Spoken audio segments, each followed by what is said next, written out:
శ్రీమద్ భాగవతంలోని 161వ పద్యం.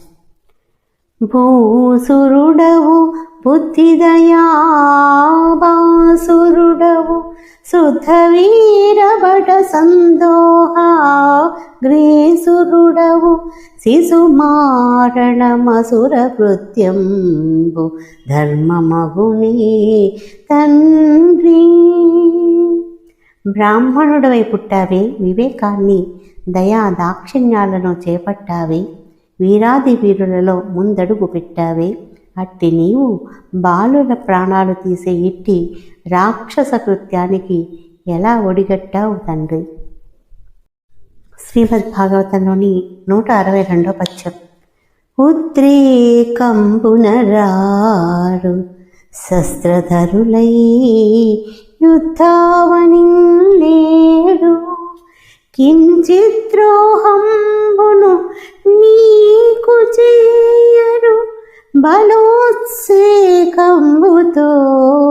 చీకటిన్ భద్రాకారుల పిన్న పాపల రణ ప్రౌఢ క్రియాహీనులన్ నిద్రాశక్తుల సంహరింప నకటా నీ చేతులెట్లాడెనో. ఉద్రేకంతో నీపై దూకలేదే, యుద్ధరంగంలో ఆయుధపాణులై ఎదురు నిలవలేదే, లవలేశం కూడా నీకు అపకారం చేయలేదే. అటువంటి చిన్నవాళ్లను, అందాడు చిందే పిన్నవాళ్లను, సంగ్రామ రంగంలో ఇంకా సంపూర్ణ సామర్థ్యాన్ని పొందిన వాళ్లను, నిద్రలో ఆదమర్చి ఉన్న వాళ్లను కారు చీకటిలో వీరావేశంతో వధించటానికి అయ్యో నీకు చేతులెట్లా వచ్చాయ్యా. శ్రీమద్ భాగవతంలోని 163వ పద్యం. అక్కట పుత్రశోకజనితాకుల భార విషన్న చిత్తనై ఒక్కుచునున్న భంగి నిరుబోర కిరీటి నిబద్దు చేసెనే నిక్కడికి తెచ్చుట సహింపనిది భవదీయ మాత నేడెక్కడ నిట్టి శోకమున నీ క్రియ నేర్చుచు ఒక్కుచున్నదో.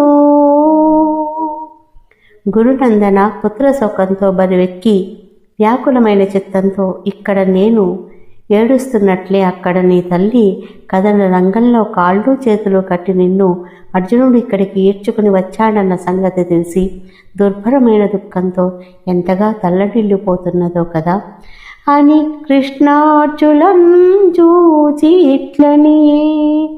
ఈ విధంగా అశ్వత్థామతో పలికి పాంచాల రాజపుత్రి కృష్ణార్జునుడి వైపు చూసి ఇలా అన్నది.